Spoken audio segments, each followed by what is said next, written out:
سلامونه نیکې هیلې مې منئ. خدای تعالی دې وکړي چې تاسو په روغ جوړ او د صحت جامې مو پر تن وي. آیا کله تاسو ته پوښتنه پیدا شوې چې موږ څنګه کولی شو چې په یو کلیک سره د یوې مربوطې موضوع ډېر زیات عکسونه په ډېرې ښې کوالټۍ او کیفیت سره ډاونلوډ کړو؟ نو دغه یو پوښتنه ده چې اکثره وخت زموږ څخه کېدله او یو ډېره اهمه او مهمه پوښتنه ده، بالخصوص د ګرافیک ډیزاینرانو او د هغو چا لپاره چې دوی سره کار د عکسو سره دی.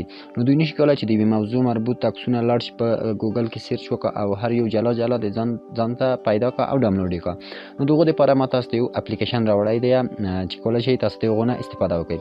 اپلیکیشن د آل ایمیج ډاونلوډر په نامه باندې دی. سمه ده چې کولی شئ تاسو په یو کلیک سره د یوې موضوع مختلف عکسونه ډاونلوډ کړئ. نو موږ د مخکې څخه دغه اپلیکیشن ډاونلوډ کړی دی، اوس یې نوی ورژن هم راغلی دی.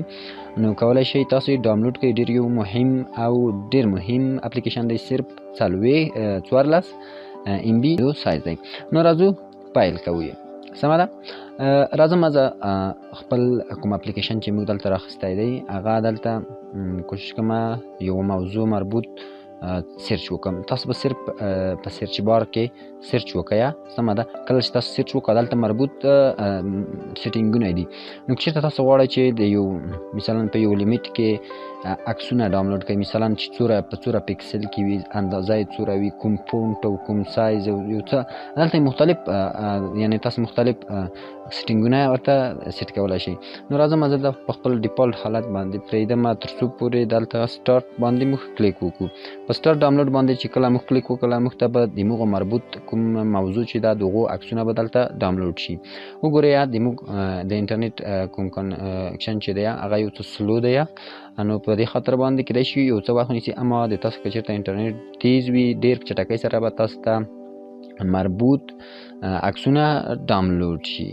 سمه ده، نو وګورئ دغه برنامه ده چې کولی شئ تاسو په دې کې سرچ وکړئ د یوې موضوع مربوط او د هغو موضوع مربوط عکسونه تاسو ته دلته راځي. د مثال په ډول زه ځم یو بل سرچ کړم.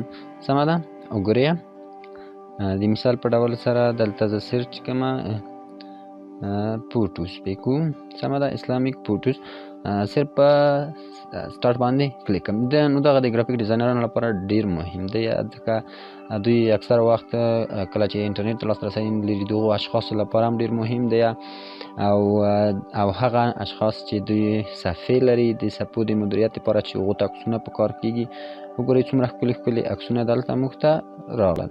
نو وګورئ په دې ډول سره د مثال په ډول سره دغه عکسونه موږ ته بسنه کړه. دا ډېر په لوړ کیفیت دي. سمه ده، تر ډېر لوړ کیفیت باندې نور هم موږ هغو ته کیفیت ټاکلی شو. نو زه راځم کله چې ما الټیکل بیرته د شاته تګ کوشش کوم. وګورئ په دغه ډول سره دلته زه په یس باندې کلیک کوم، یعنې کوم عکسونه چې تر اوسه پورې دلته په سرچ بار کې موږ ته راغلي دي د هغو سرچ بار په نتیجه کې هغه ټول عکسونه دې ما ته دلته سیف شي.